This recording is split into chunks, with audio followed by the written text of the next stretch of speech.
Assalamualaikum warahmatullahi wabarakatuh. Pertama-tama, marilah kita panjatkan puji syukur kita atas kehadirat Allah Subhanahu wa taala karena berkat rahmat dan hidayahnya sehingga kita bisa berkumpul di ruangan ini tanpa kekurangan suatu apapun. Salawat serta salam kita curahkan kepada baginda kita, suri tauladan kita. Siapa lagi kalau bukan Nabi Muhammad sallallahu alaihi wasallam. Yang terhormat kepada Ibu Profesor Dr. Nyayu Khadijah SAG MSI beserta para jajarannya yang tidak bisa saya sebutkan satu persatu tanpa mengurangi rasa hormat saya.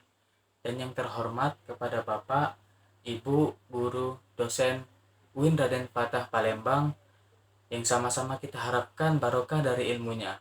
Dan tak lupa juga kepada teman-teman seperjuangan saya yaitu para mahasiswa-mahasiswi UIN Raden Fatah Palembang yang insya Allah rahimakumullah. Langsung saja, tema pidato saya pada kesempatan ini yaitu mengenai potensi diri sebagai muslim di era digital. Hadirin yang saya hormati, sebagai seorang muslim, kita hidup di era digital yang penuh dengan teknologi canggih dan informasi yang melimpah.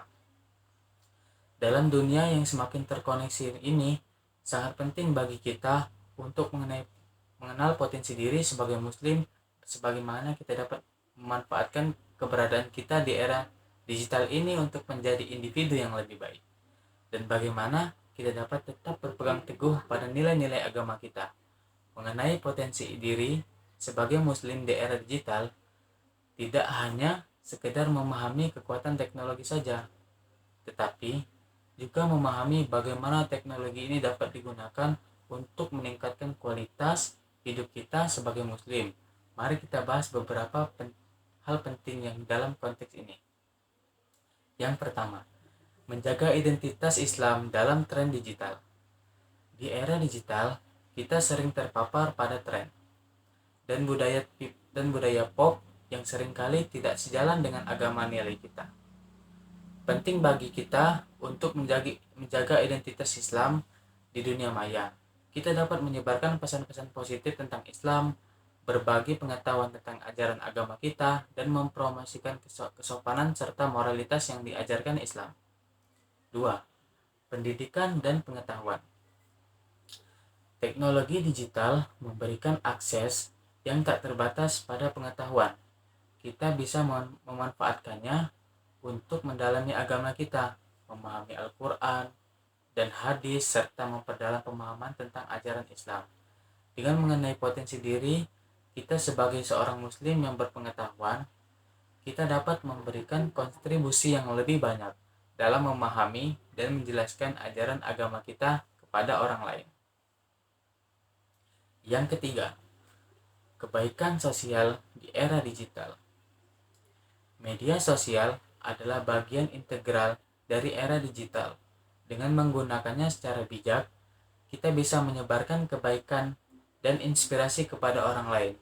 Kita bisa mendukung berbagai aksi sosial dan amal yang sejalan dengan nilai-nilai Islam. Kita juga bisa memberikan nasihat yang positif dan mendorong orang untuk berbuat baik. Yang keempat, keamanan dan etika digital. Mengenai potensi diri sebagai muslim di era digital juga berarti memahami etika dan keamanan dalam berinteraksi. Kita harus berhati-hati dalam berinteraksi online, menjaga private, dan menghindari hal-hal yang berinteraksi dengan nilai-nilai agama kita. Selain itu, kita juga harus aktif melawan radikalisme dan ekstremisme yang bisa mendorong kaum muda. Selanjutnya, yang kelima, memanfaatkan teknologi untuk ibadah. Di era digital ini, kita bisa menggunakan teknologi untuk mempermudah kita ibadah. Ada banyak aplikasi dan situs web yang dapat membantu kita mengatur waktu sholat, memahami tafsir Al-Quran, dan bahkan mengikuti ceramah-ceramah agama online. Dengan memanfaatkan teknologi ini, kita dapat lebih konsisten dalam menjalankan ibadah sehari-hari. Baiklah, selanjutnya, sebagai umat Islam di era digital, kita memiliki potensi yang sangat besar untuk memberikan dampak positif pada dunia ini. Namun, dengan potensi tersebut juga dapat terdapat tanggung jawab yang sangat besar untuk menjaga identitas, moralitas, dan nilai-nilai agama kita. Mari kita terus menggali potensi diri kita sebagai muslim di era digital ini agar kita bisa menjadi panutan bagi orang lain dan menjalani hidup yang sesuai dengan ajaran agama kita. Baiklah, sedikit moto hidup dari saya, tidak ada yang sia-sia dalam belajar karena ilmu akan bermanfaat pada waktunya.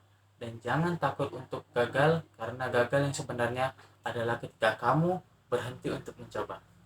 Baiklah, sekian dari saya. Mohon maaf bila ada tutur kata saya dalam menyampaikan ini. Apabila ada kekurangan, kepada Allah saya mohon ampun. Saya akhiri, wabillahi taufiq wal hidayah. Wassalamualaikum warahmatullahi wabarakatuh.